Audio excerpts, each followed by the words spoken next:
is section 2.2. We're finally going to start solving some differential equations today. This first page is just a review of algebra and calculus and things you should know but might not know. And so it's worth it to go through it carefully, and then you'll feel confident for this section. Let's solve natural log of absolute value of g of x equals f of x plus c for g. And I'm going to show you how to get rid of an absolute value. And you're going to be doing this again and again in every problem you solve. So you can always come back to this example and look at it again. So the first thing we want to do is exponentiate both sides, because we're trying to get g by itself. And the way to undo natural log is exponentiate. So e to the ln absolute g of x equals, and be really careful, when you exponentiate one side of an equation, you have to exponentiate everything at once. It's e, and then the whole right-hand side comes up as the exponent, like that. Okay, now on the left, we just get absolute value of g of x. On the right, I'm going to rewrite this, and I'm going to write it like this: e to the c times e to the f of x. And now here's the magic step. I'm going to drop the absolute value. G of x equals a e to the f of x. So what did I do there? I've just renamed a as plus or minus e to the c. So e to the c is constant. If c is constant, e to the c is constant.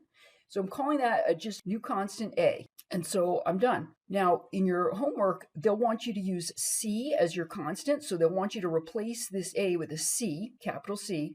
But I don't want to use c because I already used c up here. I don't want you to think it's the same c, because it's not. All right, next one, 3 simple integrals. First one, just do a u sub in your head. U is x plus 1. And remember the Bible rule, integral of 1 over x dx is ln absolute x plus c. So this first one's just going to be ln absolute x plus 1 plus c. All right. Second one, what I don't want you to do is just make the mistake of saying, oh, it's the same as the first. I'm just going to go ln absolute 1 minus x plus c. The problem with that is that the coefficient of x is negative, right? So if you do a u sub here, you can do it in your head. You don't have to write this out. I'm fine with you doing it in your head. But what you would be doing is saying u is 1 minus x du is negative dx. So negative du is dx. So a minus is going to come out. And this third one, again, you can do it in your head. ln 2x plus 1 in absolute value. But then you're going to need a 1/2 out front. And if you're not comfortable doing it in your head, just go u is 2x plus 1.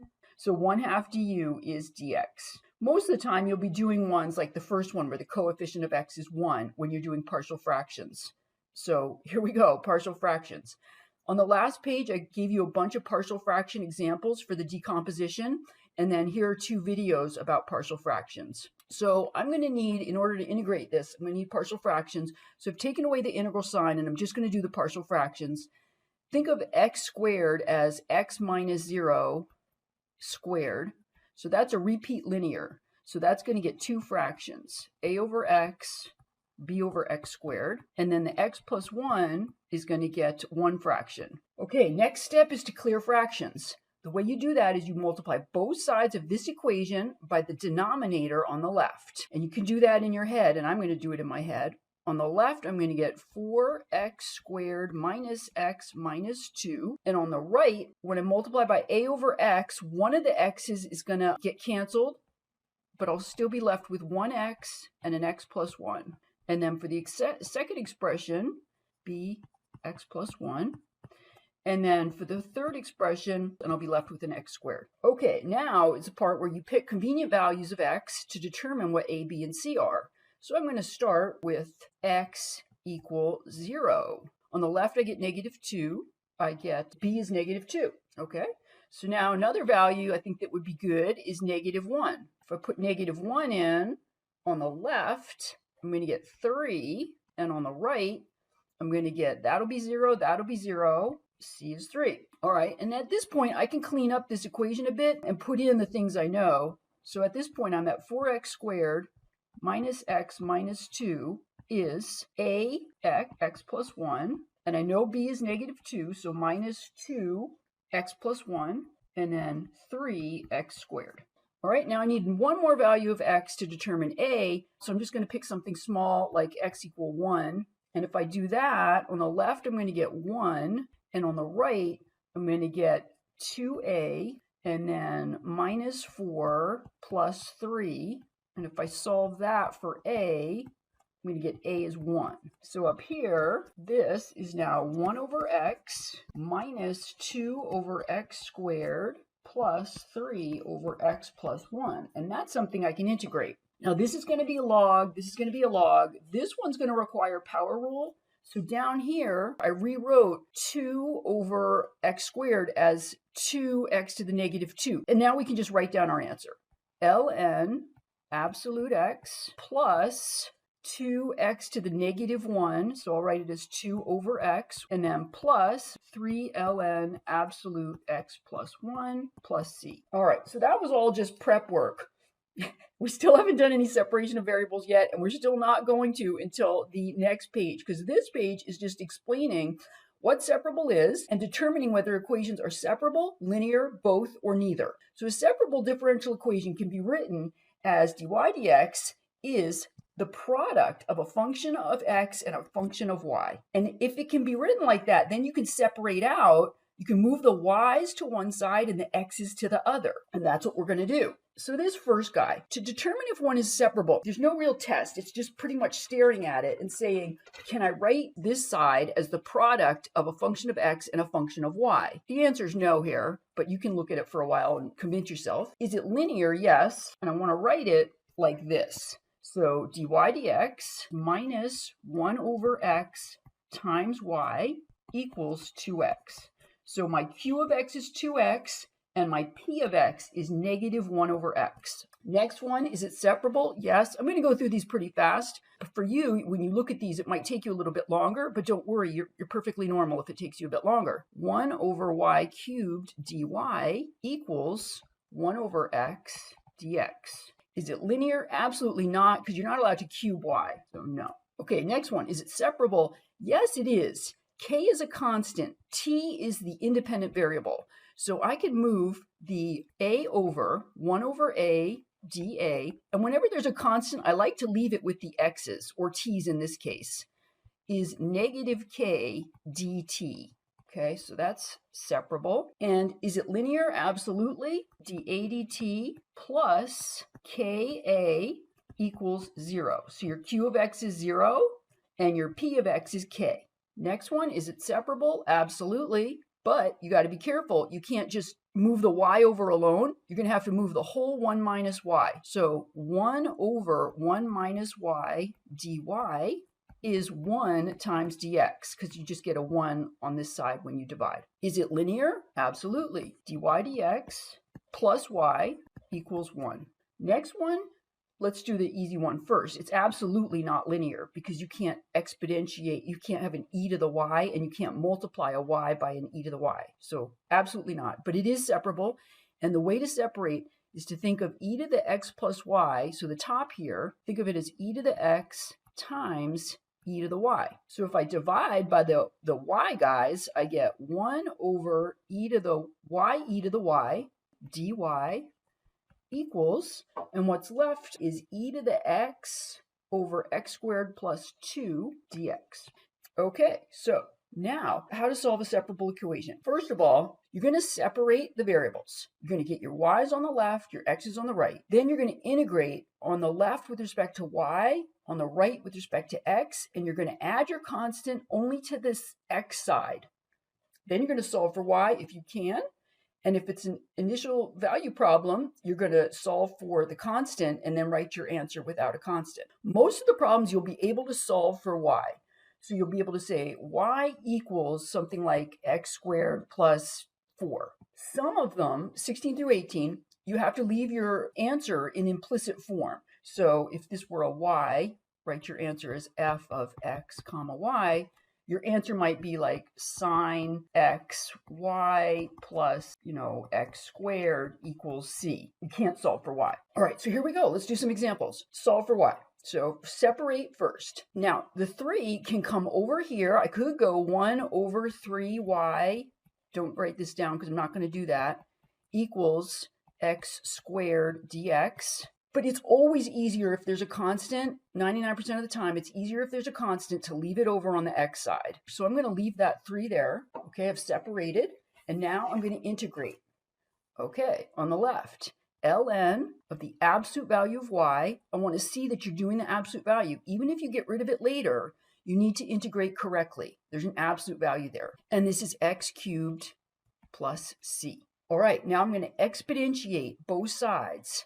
And literally, you can just write y equals a e to the x cubed at this point on a test or a quiz, and I'm fine with that, all right? But what happened is I did what I did on the first page. I exponentiated e to the ln absolute y equals e to the x cubed plus c, and then on the left I had absolute y equals e to the c e to the x cubed, and then I rewrote plus or minus e to the c as a. You don't have to show me all those steps. I'm totally fine with you just doing it in your head like I did, because you're going to have to do it so often that you don't want to have to write all that down. Okay, the next one is an IVP, because I'm given an initial condition. So the first thing I want to do is solve for y, then I'll figure out what the constant is. So if I separate my variables, I get 1 over 1 plus y dy equals x squared dx. Integrate, integrate. On the left, I get ln absolute 1 plus y, and on the right, I get 1/3 x cubed plus c. Remember, you're only adding a constant to one side, usually the x side. Now, exponentiate both sides and solve for 1 plus y. So 1 plus y equals a e to the 1/3 x cubed. So I did exactly what I did above. Now I can solve for y. Now that it's out of the absolute value, I'll just subtract 1 from both sides. A e to the 1/3 x cubed minus 1. Okay, so now after I've solved for y, I'm going to use the initial condition that y of 0 is 3. So I put 3 in for y and 0 in for x. So I get 3 equals a, e to the 0 is 1, so we get a minus 1. That tells me a is 4. And then I go back to this step here, and I replace a with 4, and that's my final answer. 4 e to the 1/3 x cubed minus 1. Okay, next page. So to separate, I'm going to divide by 1 plus y squared to the 3/2. 1 plus y squared to the 3/2 dy. That's 3x squared dx. Integrate, integrate. Okay, the right-hand side is super easy. X cubed plus c. The left-hand side is going to require trig sub. Let's review trig sub. So let's go over here. The integral of 1 over 1 plus y squared to the 3/2 dy.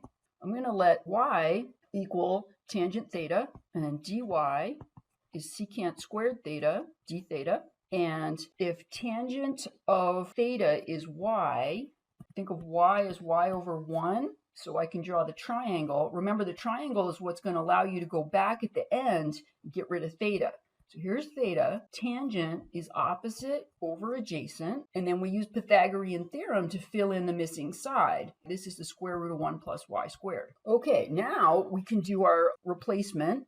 The dy is going to get replaced with secant squared theta d theta. And in the denominator, 1 plus y squared is 1 plus tangent squared. 1 plus tangent squared is secant squared. So secant squared theta to the 3/2. Okay, if I have secant squared to the 3/2, multiply the exponents, that's going to be secant cubed downstairs. So I have secant squared upstairs, secant cubed downstairs. So I end up with 1 over secant. All right? So that's easy to integrate because 1 over secant is what we call cosine. And the integral of cosine is sine theta plus c, but I'm not adding the c because remember, I'm going to add it to the other side. So sine theta, now it's time to go back to y's. That's where you use your triangle. Just read sine theta off the triangle. Sine is opposite over hypotenuse. So that's y over the square root of 1 plus y squared. So over here on the right, I have y over the square root of 1 plus y squared after a considerable amount of work. And so if you're leaving this implicit on your homework, they're going to have you write an expression then equals c. So if I do it like that, I'll go y over the square root of 1 plus y squared minus x cubed equals c. Okay, just one more. Maybe you should pause it, see if you can solve this one, and then start up the video again. Okay, hopefully you did that. Let's separate. So secant squared y dy equals 2x dx. Again, I'm leaving my constant with the x. Now I'm going to integrate. Integral of secant squared is tangent. Tangent y equals x squared plus c. And so now I want to solve for y. Tangent inverse of tangent y, which is y. And on this side, I have to take tangent inverse of everything together. Tangent inverse of the whole x squared plus c. Okay, now I can use the initial condition to solve for the constant. Y of 0 is pi over 4. So pi over 4 goes in on this side, and that's tangent inverse of 0 plus c. So if tangent inverse of c is pi over 4, then c is equal to 1. So my final answer is y equals tangent inverse of x squared plus 1, and that has to be in parentheses. It's not an option there. Okay, so that's a big lecture, and we are done.